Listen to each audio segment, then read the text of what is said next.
और दूसरा एक पाकिस्तान के ऊपर है जो आप बता सकते हैं, क्योंकि मैंने कुछ इंजीनियर साहब की वीडियो देखी है उनको आपने, और मेरे ख्याल से कोई कैसर करके हैं, उन्होंने काफी रिफ्यूट किया है कि पाकिस्तान अब मतलब शायद अभी डेमोक्रेटिक कंट्री ही है और ये नॉन डेमोक्रेटिक की तरफ जाना जा रहा है। तो मैं आपका व्यूज जानना चाहता हूँ कि ये सही है कि नहीं, और इसी में मेरे ख्याल से इंजीनियर साहब की और इन सब की जो बहस चल रही है काफी उनको भी कोसा जा रहा है। ठीक है, जो लिबर्टीज और जो फ्रीडम माइनॉरिटीज को एक इस्लामी निजाम में मिलती है, वो एक डेमोक्रेटिक निजाम में भी रिलीजियस माइनॉरिटी को नहीं मिलती है।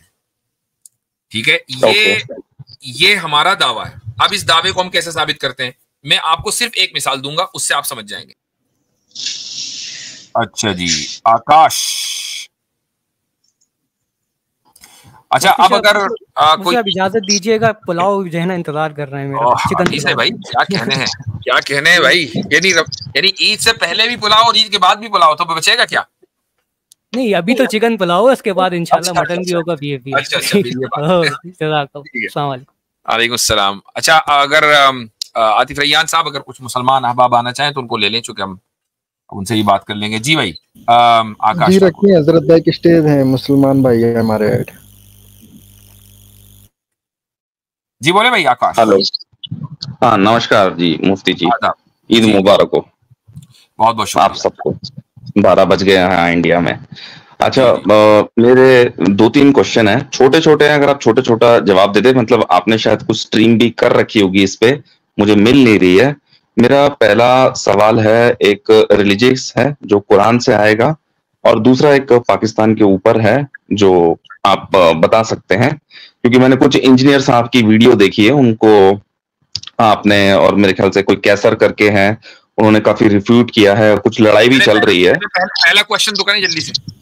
अच्छा ठीक है, मैं ये जानना चाहता हूँ, हमारे जो फर्स्ट प्रॉफिट हैं जो एडम हैं, तो उनका जब वो धरती पे आते हैं एडम और हवा, तो जो उनके बच्चे हैं, तो आगे जो वो लोग बड़े हैं, जो दुनिया बड़ी है, वो उन दोनों के बच्चों के बीच में ही इंटरकोर्स के साथ बड़ी है, या एक फिलोसफी ये भी कहती है कि कई एडम्स थे। मेरे को ढंग से याद नहीं आ रहा, लेकिन मैंने कहीं सुना है या पढ़ा है कि कई एडम थे। तो मैं इस चीज पे एक छोटी सी आपकी वो तरकीब चाहता हूं कि आप मुझे इस पे क्लियर करें। मैं समझता हूं कि इस पर मेरी एक वीडियो है, और मेरा जो अपना नजरिया है वो ये है कि कई एडम्स नहीं थे, आदम और हव्वा ही थे। एक पर्सनालिटी का नाम आदम, दूसरी पर्सनालिटी का नाम हव्वा, और इन्हीं की औलाद हुई, और इनकी औलाद से ही फिर ये नस्ल इंसानी चली है। ठीक है, तो फिर ये बात लोग क्यों करते हैं कि कई एडम थे, ऐसे ये किस लिए आ रही है ये बातें बाहर? अब I don't know, most likely एक अपॉलोजेटिक रवैया है एवोल्यूशनरी बायोलॉजी को स्पेस देने का। अच्छा ठीक है, चलिए ठीक है। अब मैं एक ये मेरा क्लियर हो गया, आपने बोल दिया, मैंने मान लिया, कोई दिक्कत नहीं, मैं अपना भी रिसर्च करता रहता हूँ। मुझे एक चीज सेकंड ये जाननी है, क्योंकि मैंने कुछ टॉक शोज में गया हूँ जहां पर मुझे ये पता चला है कि पाकिस्तान अब मतलब शायद अभी डेमोक्रेटिक कंट्री ही है और ये नॉन डेमोक्रेटिक की तरफ जाना जा रहा है। तो मैं आपका व्यूज जानना चाहता हूँ कि ये सही है कि नहीं, और इसी में मेरे ख्याल से इंजीनियर साहब की और इन सब की जो बहस चल रही है काफी उनको भी कोसा जा रहा है।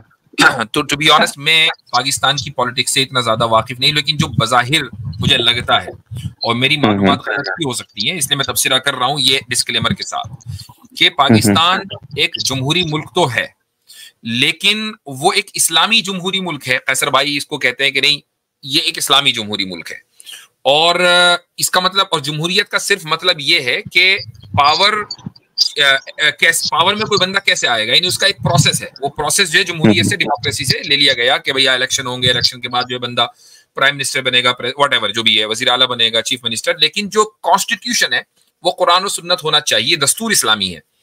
ये एक मैं समझता हूं कि बज़ाहिर वहां निजाम है। मैं चूंकि करीब से नहीं जानता हूं, मैं वहां गया हूं, इसलिए मैं कह सकता हूं कि बज़ाहिर ये निजाम है। अब इस पर बताएं क्या मसला है। तो इस पे जो 2-2.5, जो अगर मैं इस्लाम से भी ले लेता हूं, तो इसमें जो 2-2.5% हिंदू हैं वहां पर जो बचे हैं, और कुछ क्रिश्चियंस हैं, और कुछ जैन बुद्धिस्ट जो भी बचे हुए हैं वहां पर, पॉपुलेशन जो है, उनके लिए कैसे ये हम इम्प्लीमेंट करेंगे अगर हम इस्लामिक वाला मेरे भाई, मसला पाकिस्तान का ये है कि वो 2-2.5-5% को तो छोड़िए, मुसलमान के लिए मसला है कि इस्लाम इम्प्लीमेंट नहीं है वहां। ठीक है, मैंने इसलिए बोला कि कागज में है, कागज पे लिखा हुआ है दस्तूर इस्लामी है, सड़क पे नहीं है, पार्लियामेंट में नहीं है, अदालत में नहीं है, पुलिस के यहाँ नहीं है, कहीं नहीं है, जो खबरें हमें मिलती रहती हैं, इसलिए हम उसको इस्लामी मुल्क कहते नहीं है। और हमारे जो पाकिस्तानी अहबाब हैं, बड़ी तादाद उसको वेरीफाई करेगी। यही वजह है कि पाकिस्तान में ऐसे बहुत सारे अफराद और मूवमेंट्स हैं कि जो इस्लामी कानून को और इस्लामी निज़ाम की बात कर रहे हैं कि भाई इस्लामी निज़ाम लाओ, इस्लामी निज़ाम, इस्लाम नहीं है तभी तो इस्लामी निज़ाम के लाने की बात कर रहे हैं। तो ये वहां तो मसला इस्लाम पर चलने का मुसलमान के लिए है, कह जाए कि मसला दूसरी माइनॉरिटीज के लिए हो, लेकिन अब मसला बात ये होती है कि चलो हमने मान लिया कि एक आइडियल इस्लामी निज़ाम आ गया, ठीक है, तो अब ये 2% हिंदू हैं, 1% जैन हैं, 2% सिख हैं, अब इनका क्या होगा? जो ये बहुत अहम सवाल है और मैं आपको, और इसका मैंने जवाब कई मरतबा भी दिया, लेकिन मैं दोबारा यहाँ दूंगा ताकि आपके तवज्जुह से दूसरे लोगों तक भी पहुंच जाए। ठीक है। जो लिबर्टीज और जो फ्रीडम माइनॉरिटीज को एक इस्लामी निजाम में मिलती है, वो एक डेमोक्रेटिक निजाम में भी रिलीजियस माइनॉरिटी को नहीं मिलती है। ठीक है, ये हमारा दावा है। अब इस दावे को हम कैसे साबित करते हैं?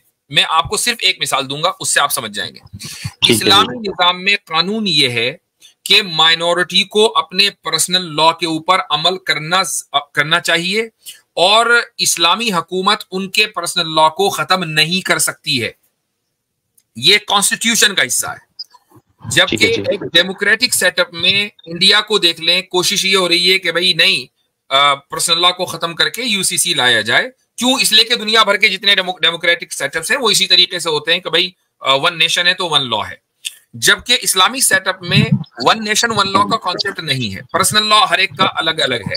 शादी भी अपने तरीके से करेंगे, तलाक वगैरह अपने तरीके से होगी, ट्रांजैक्शन अपने तरीके से। अब आप देखें कि एक मुसलमान दूसरे मुसलमान के साथ अगर वाइन का ट्रांजैक्शन करना चाहे, लिकर का ट्रांजैक्शन करना चाहे तो नहीं कर सकता इस्लामी हुकूमत में, लेकिन अगर गैर मुस्लिम करना चाहे तो कर सकता है। ओके, ठीक है, बहुत बढ़िया। अभी मेरा एक लास्ट एक छोटा सा सवाल और है, ये थोड़ा सा कंट्रोवर्शियल भी है। आपने भी देखा है कि रिसेंटली जो बाबरी मस्जिद का जो केस हुआ, जिसमें बाबरी मस्जिद गिर गई, और काफी मेरे ख्याल से उसी के बाद से ये काफी कंट्रोवर्सी स्टार्ट हुई है, जिसमें काफी वीडियो रील्स भी बन रही है, इंडिया की तरफ से भी बन रही है, मुसलमानों की तरफ से भी बन रही है। मैं एक चीज जानना चाहता हूँ छोटा सा, क्योंकि इसमें हम बेसिकली, मैंने तो सारी रील्स में जाके देखा, दावा वाइज पे भी देखा है, ब्रह्म राक्षस की में भी देखा, और इनमें भी मैं पार्टिसिपेट किया है। जो मुझे पर्सनली फील हुआ है कि यहाँ पर क्या बात हो रही है कि आप तो सामने वाले खुदा को गाली दे रहे हैं और वो भी आपके खुदाओं को गाली दे रहे हैं। तो मैं तो एज अ डिफेंड करने, लेट्स से मैं आपसे बहस करना स्टार्ट करता हूँ, मैं डिफेंड करता हूँ अपने गॉड को, आप अपने गॉड को डिफेंड कर रहे हो। उस बीच में क्या है, गर्मा गर्मी में कुछ बातें दो चार ऊपर नीचे हो जाती है।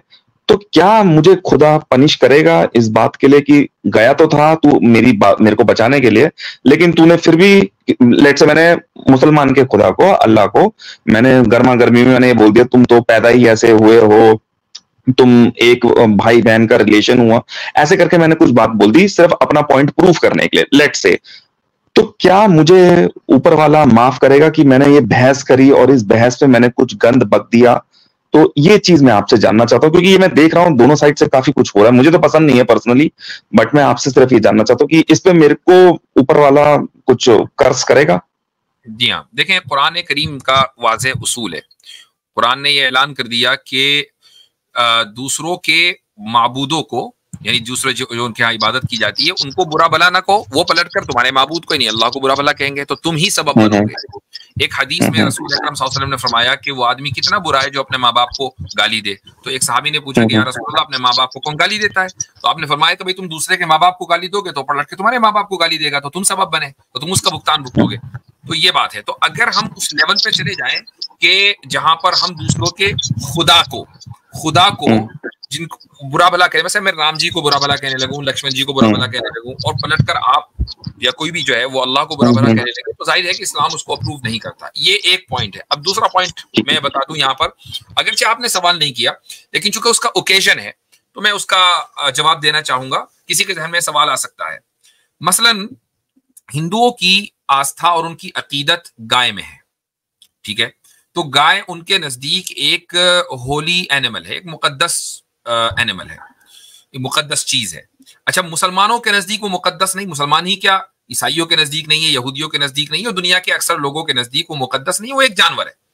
जब एक जानवर है तो उसको अगर बहुत से लोग खाते हैं, बहुत से लोग नहीं खाते, तो वीगन्स जो हैं वो उसको मुकद्दस समझकर नहीं छोड़ते हैं, बल्कि वो कोई भी गोश्त की चीज नहीं खाते तो इसलिए गाय भी नहीं खाते। लेकिन दूसरों के नजदीक अगर मान ले मैं ये कहूं कि भाई मैं बीफ खा रहा हूं या मैं बीफ खाऊंगा, और हिंदू को ये कहने लगे कि भाई आपने ब्लास्फेमी कर दी, तो इसको ब्लास्फेमी नहीं कहा जाएगा, क्योंकि हम ये कह रहे हैं कि जो खुदा है वो तुम्हारे नजदीक भी और हमारे नजदीक भी वो है जो ना नजर आता है, ना वो मुझसे और आपसे बराह रास्त बात करता है, ना उसका कोई आकार है, ना उसका कोई शेप है, ना उसका कोई बॉडी है। गाय को हम खुदा मानकर उसको नहीं खा रहे, गाय को हम एक जानवर मानकर उसको खाते हैं। अगर कोई गाय खाता है, ठीक है, दुनिया के बहुत से मुल्कों में, इंडिया में बहुत से इलाकों में नहीं खाई जाती, बहुत से इलाकों में खाई जाती है, तो उसको ये नहीं कहा जाएगा कि यार ये ब्लास्फेमी हो गई है। तो इस फर्क को समझना जरूरी है। ठीक है। नहीं, ये मैं आपका फर्क समझ गया हूँ। इस पे मेरा कोई एक्चुअली मेरा सवाल ये था, जैसे स्ट्रीम्स में कई लोग भी आते हैं और नीचे कमेंट सेक्शन चलेगा और वो भी होता है, और फिर वो जैसे अभी आपकी मुस्लिम स्ट्रीम स्टार्ट हो जाएगी, फिर वो कुछ बातों में वो गालियां दे देते हैं, क्योंकि मैं अब एक्चुअली कोट नहीं करना चाहता हूँ, खासकर पर्टिकुलरली चैनल्स को जो मैं गया हूँ जिनमें मैंने देखा, तो वो गालियां, तो इन गालियों को जो आप वो दे रहे हैं, या मुस्लिम्स दे रहे हैं या हिंदू दे रहे हैं, तो ये आपका, मैं ब्लास्फेमी भी नहीं बोलूंगा, मेरे को ब्लास्फेमी से कोई मतलब नहीं है, मुझे मतलब है कि ऊपर वाला मुझ पे इसका पनिशमेंट देगा मेरे को। बिल्कुल। देखें, एक चीज और मैं बता दूं आपको, मिसाल के तौर पर एक आदमी, चाहे वो दावा वाइज का आपने नाम लिया, दावा वाइज की चैनल की बात कर लें, मैं उनके चैनल मेरे ख्याल से नहीं, आप नाम मत लीजिए, मेरे मुंह से निकल गया, बट मैं किसी को किसी का भी रख लें। मसलन एक आदमी है, वो ये कहता है कि भाई देखो एक बात सुनो, हम तो मसलन मैं राम जी को ले लेता हूँ, राम जी को हम इस बात के मानने के लिए तैयार हैं कि वो बहुत ही मॉरल इंसान थे, ठीक है जी, मर्यादा पुरुषोत्तम, जो भी आप लफ्ज उनके लिए इस्तेमाल करें, हम मानने के लिए तैयार। लेकिन भाई इन किताबों का आप क्या करो, या तो इन किताबों को आप डिसोन कर दो, कहो कि नहीं जी हमारी किताबें नहीं, हम इन किताबों को नहीं मानते। लेकिन अगर आप इन किताबों को मानते हैं तो ये किताबें आपके क्लेम से मैच नहीं करती हैं। अब आप ये कह लेंगे नहीं जी राम जी को गाली देती, ये गलत होगा। हाँ, अगर एक आदमी बगैर किसी रेफरेंस के राम जी को गाली देने लगा, अब देखें मैं राम जी के लिए जी का लफ्ज इस्तेमाल कर रहा हूँ, ठीक है, मैं बार बार लक्ष्मण जी के लिए लक्ष्मण जी का लफ्ज, कृष्णा जी का लफ्ज इस्तेमाल करूंगा, मैं ये नहीं कहूंगा कि जो मैं डिसरिस्पेक्ट नहीं करूंगा। समझ गया, मैं समझ गया आपकी बात। लेकिन मैं साथ में अगर ये दिखाऊंगा जी रामायण में राम जी के बारे में ये लिखा हुआ है, तो आप, अगर मैं ऑब्जेक्शन उठा रहा हूं, तो फिर ये हिंदू होने के नाते आपकी या जिसकी भी पंडितों की उनकी जिम्मेदारी होगी वो ये कहें कि नहीं जो लिखा हुआ वो सही लिखा हुआ, और उसको वो जस्टिफाई करें, या ये कहें कि जो लिखा हुआ वो गलत लिखा हुआ है, हम इसको डिसोन करते हैं, बात खत्म हो जाएगी। समझ गया, मैं आपकी बात समझ गया कि वो जो आप ये कह रहे हैं कि जो स्क्रिप्चर में अगर कुछ जो डिफाइंड है वो अगर आप पढ़ रहे हैं तो उसको हम ब्लास्फेमी नहीं मानेंगे, बट वो मैं समझ गया। जैसे मुसलमानों ने भी कई हदीस जो है उनको रिजेक्ट किया है, ये बोल के वाहिद मेरे ख्याल से जो शब्द होता है, या जैनब करके कोई शब्द होगा, आप लोगों को, मुझे इतना अरबी तो आती नहीं है, बट ये बोल के तो हमको भी वही अगर हम करें तो उस पर वो ज्यादा, आप ये मेरे को बता रहे हैं कि कोशिश कर रहे हैं। और उसका बिल्कुल आप इसको अगर मिसाल से, आपने सही मिसाल दी है, इस तरह समझना चाहें तो कर सकते हैं, या तो आप बुक्स को डिसोन करें, कोई भी उसूल आपका हो। और ब्लास्फेमी की जो ताजा तरीन मिसाल है वो समीर की है, सिद्धार्थ। हाँ जी, मैंने देखी है उसकी। अब आप देखें कि ये जाहिर सी बात है कि किसी किताब में, कुरान में भी नहीं लिखा हुआ कि भाई तुम रामायण को जला दो, महाभारत को जला दो, गीता को जला दो, नहीं लिखा हुआ है। अब अगर उसने ये काम किया तो उसने अपने जज्बात और गुस्से में आकर ये काम किया, बिल्कुल दलील नहीं दे रहा था, ये ब्लास्फेमी है। लेकिन अगर मैं ये कहूं कि रामायण में ये बात लिखी हुई है जो एक मॉरल इंसान होता है उसके कैरेक्टर से मैच नहीं खाती, तो ये ब्लास्फेमी नहीं होगी, ये मेरा ऑब्जेक्शन होगा, आपकी जिम्मेदारी जवाब दे। समझ गया आपकी बात। ठीक है, बस मेरे यही थे। मैं अगले स्ट्रीम में आऊंगा, मेरे को एक क्वेश्चन और है, लेकिन मैं अभी ज्यादा टाइम नहीं लूंगा, शायद और भी यूजर होंगे। हाँ, हाँ, ठीक है, ईद मुबारक हो, मजे कीजिए। ठीक है।